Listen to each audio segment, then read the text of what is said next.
Hello, in front of me I've got PS5. In this video I'll show you how to turn Google VR V2 on and off.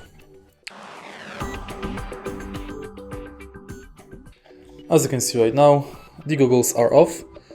Firstly, make sure that they are connected to PlayStation via USB-C cable. And then, right here on the bottom of the goggles, we've got this button. Simply press it and goggles are turned on.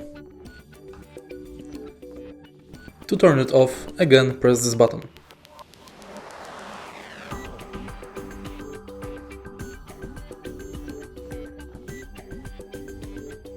If you find this video helpful, please leave a like, comment and subscribe.